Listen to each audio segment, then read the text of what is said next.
इधर अमेरिका ने दक्षिण चीन सागर में एक बार फिर से चीनी वर्चस्व को चुनौती दी है। अमेरिका के 7वें बेड़े ने साउथ चाइना सी में युद्धाभ्यास किया। चीन की नेवी साउथ चाइना सी में कल से युद्धाभ्यास करेगी।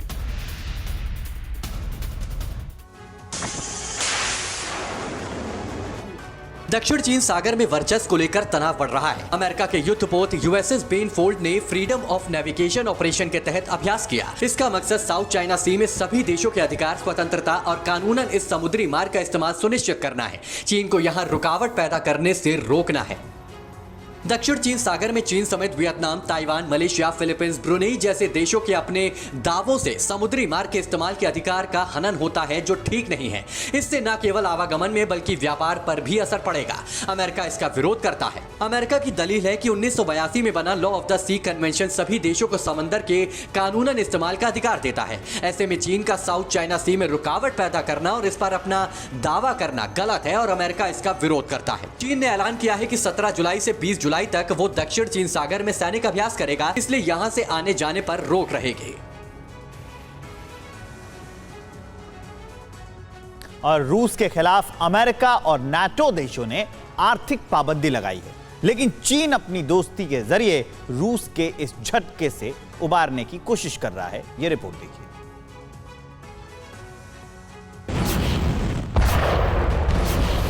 इस जंग में रूस के खिलाफ यूरोप के कई देश खड़े हैं। दुनिया के कई देश तटस्थ हैं और कई देश खामोशी से तमाशा देख रहे हैं। लेकिन चीन खुद को किनारे रखते हुए भी रूस की भरपूर मदद कर रहा है। यूक्रेन में लड़ाई जारी रखने और सैन्य जरूरतों को पूरा करने के लिए चीनी कंपनियां अब रूस को सामान बेच रही हैं। चीन के इस कदम ने अमेरिका और पश्चिमी सहयोगियों की उस मुहिम को झटका दिया है, जिसके तहत रूस की अर्थव्यवस्था पर वार कर उसे अलग थलग करने की कोशिश की गई थी। चीन से रूस के लिए चिप शिपमेंट 1 साल पहले की तुलना में 2022 के पहले 5 महीनों में 2 गुना से ज्यादा हो गया है। ये करीब $50 मिलियन हो गया है। चीनी सीमा शुल्क डेटा से पता चलता है कि प्रिटेंट सर्किट के निर्यात में तेजी से बढ़ोतरी हुई है। चीन से एल्यूमिनियम ऑक्साइड का निर्यात पिछले साल की तुलना में 400 गुना बढ़ गया है, जिसका इस्तेमाल धातु, एल्यूमिनियम, हथियार उत्पादन और एरोस्पेस में किया जाता है। रिपोर्ट के मुताबिक डेटा से पता चलता है कि कई चीनी तकनीकी विक्रेताओं ने अमेरिकी जांच के बावजूद रूस के साथ व्यापार करना जारी रखा है। चीन के इस व्यापार में अमेरिका की नींद उड़ गई है।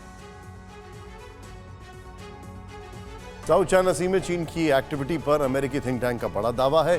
CSIS का दावा है कि चीन ने साउथ चाइना सी में रहस्यमय निर्माण किए। चीन ने एक द्वीप पर नीली छत वाले कंस्ट्रक्शन किए।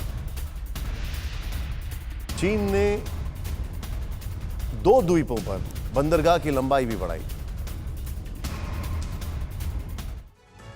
चीन अपनी नापाक हरकतों से बाज नहीं आ रहा। सैटेलाइट से मिली तस्वीरों में सामने आया है कि साउथ चाइना सी में अपनी पकड़ मजबूत करने के लिए चीन कुछ रहस्यमय निर्माण कर रहा है। ये निर्माण दक्षिण चीन सागर के दूर दराज के द्वीपों पर देखा गया। अमेरिकी think tank centre for strategic and international studies ने अपनी रिपोर्ट में ये जानकारी दी है कि चीन अपने बंदरगाहों का लगातार विस्तार कर रहा है। रिपोर्ट के मुताबिक सैटेलाइट से मिली तस्वीरों में देखा गया है कि पारासेल द्वीप, लिंकन द्वीप, मनी द्वीप, पैटल द्वीप में स्थित बंदरगाहों का चीन ने विस्तार किया है। रिपोर्ट में कहा गया है कि स्प्रैटले द्वीप पर 2019 से 2021 के बीच नीली छत वाले कुछ बड़े निर्माण किए गए। इनका आकार एक जैसा है। ज्यादातर की लंबाई 50 मीटर और चौड़ाई 15 से 25 मीटर के बीच है। रिपोर्ट में यह भी बताया गया है कि चीन ने अप्रैल 2022 में पैटल बंदरगाह को 119 मीटर से बढ़ाकर 250 मीटर, मार्च 2022 में मनी बंदरगाह को 150 से बढ़ाकर 190 मीटर, जबकि लिंकन बंदरगाह को 175 से बढ़ाकर 200 मीटर कर दिया।